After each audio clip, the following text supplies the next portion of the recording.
Assalamu alaikum rahmatullahi wa barakatuh to some of y'all and peace out to the rest of you. Y'all know who it is and who it ain't. I'm going to skip the long intro. Hit the share button. Look, let me get straight to this. Executive Interiors LLC decided to talk down to me because of how I went in on Amira. I'll say this regarding that, regarding me going in on Amira, regarding me having anything to say to Amira.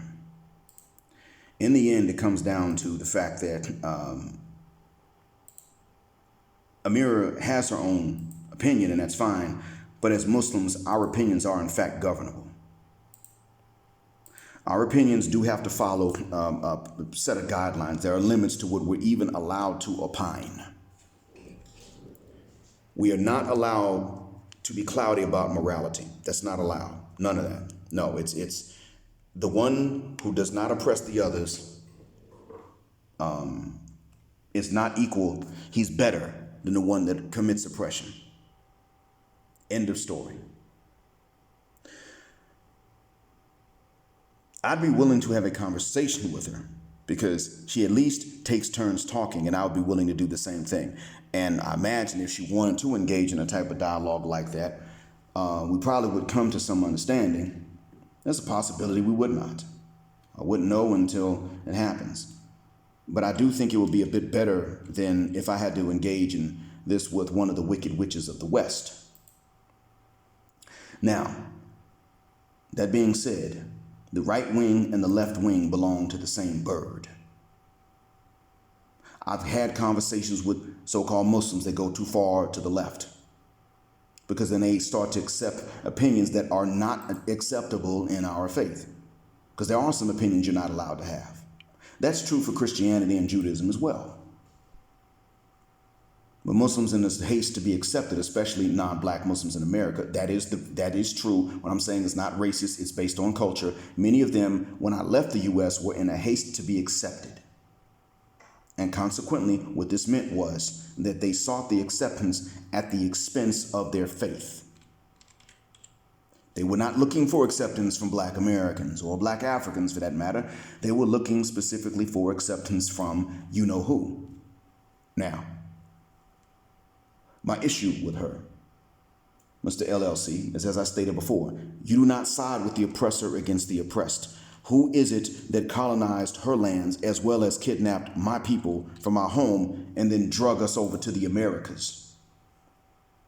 We're still reeling from this today, Executive Interiors LLC. We are still arguing right now. To this day, we black folks are arguing with each other over nationalities that they created based on boat stops.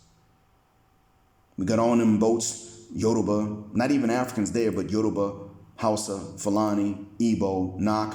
We got, now today we're Haitians, Dominicans, Canadians, Americans, African Mexicans, black Peruvians, black Bolivians, black Costa Ricans, Jamaicans, Bajans. Well, all of these things.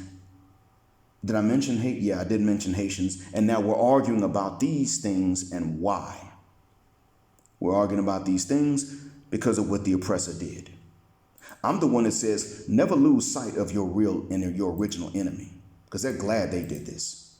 I'm the one that says that. And when I simply mention that because it's just plain flat out true, what do some of you all do? Folks like you come along and you tell us things like get over slavery and it happened a long time ago. But the right wing, the same right wing from which you take these talking points and from which she takes these talking points, and I'm including you in it because you obviously want to defend her, will say never forget 9/11. Never forget 9/11. Okay. Well, who actually did it? The minute I say that the evidence is, in fact, what the left-wingers say, which is that the government did it because that's what the evidence shows.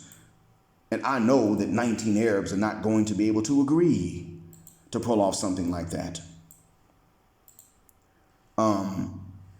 Then I'm told I'm all kinds of leftist and crazy, but you know what, man? I don't drink the leftist Kool-Aid.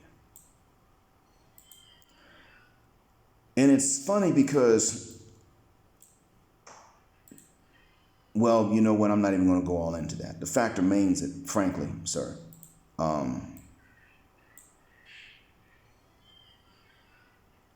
Frankly, sir, you can't side with the oppressor against the oppressed. That's it. That's not acceptable in our faith. You would say, what does that mean? She has to be pro-black? Well, that's better than being pro-white. And if you're going with that right-wing stuff, that's exactly what the hell you are. And we don't have time for that, sir. It's the same thing as siding with the colonizers, the French that colonized Lebanon. It's the same thing. Because their reasons were the same: white supremacy. She wants to act like it doesn't exist. That's why her nation was colonized. That was the justification for it, even though they never said we're just. Well, actually, they did say they were better because they're white. And they still say this in France. But the fact remains now to this day that they, for whatever reason, sir, would try to justify it. And they would usually use religion to justify their white supremacy. You know, they worship Jesus, and they turn around and look at us who don't worship any creation at all, and then would turn around and they would still say, well, you may not worship any creation at all, but that just means that's because you haven't seen the light of Jesus. You mean we don't worship the image of the Caucasian man. That's your problem. That's what bothers you about it. And that's what they want. So it boils down really to the same thing. It's just plain flat out white supremacy used to justify colonization, and they don't want us thinking independently and acting independently, be it Africa or the Middle East. I don't expect her to discuss colorism the exact same way that we discuss it. I expect her to discuss colorism amongst her own people, and it does exist. It exists amongst the Arabs in general. And if she did not know that the word slave was used to describe black people, I find it impossible to believe that she did not know. But if she really did not know, then she could ask her folks about it, and then she could come back and say, they never used it around me. I just found out when I went back and asked them. I found out, yeah, it's true. I didn't know about this. Sorry. And I would say, okay, you just found out. It's good they didn't use it around you. Hard to believe, but at least you're admitting that you just didn't know, and that now you know and you're saying it's wrong. Then, you know, the grudge is over. That grudge is. And granted, okay, Courtney mispronounced it. She did the best she could. Courtney's not supposed to know how to say the ayin and as an example. If Amira does not speak any Arabic, then yeah, okay, she may not know what she's talking about. If she speaks any Arabic at all, she knew what the hell Courtney was trying to say, because she knows that Westerners don't have that letter, that ayin, in any of their languages. So, if she speaks Arabic and she understands the conversations held in Arabic by Lebanese and by other Arabs around her, then she did know what that word meant and how it was wrongly used. End of story.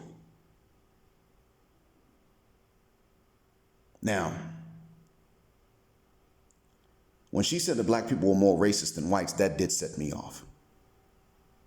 I actually listened to some of her channel, and I saw who supported her, and she appreciated the support. If you come on my channel with that right-wing stuff, I'm like, nigga, fit the guck out my face. I don't need you with that stuff. The morality is fine, but that goes across the board for everybody. It's not that hypocritical white corporate morality that they like to talk about that impresses me, because that means everybody needs to be moral and take accountability. But then when it's one of them that has to take accountability for something, oh, come on, cut me a break and throw me a bone here. I'm a white guy. I've dealt with it firsthand. I've seen it up close. I know what that is. You let one of them not pay their property taxes, foreclose on a property, and you come in because you paid the taxes and now it's yours. They will take to their guns, the law be damned, especially if you're not their complexion.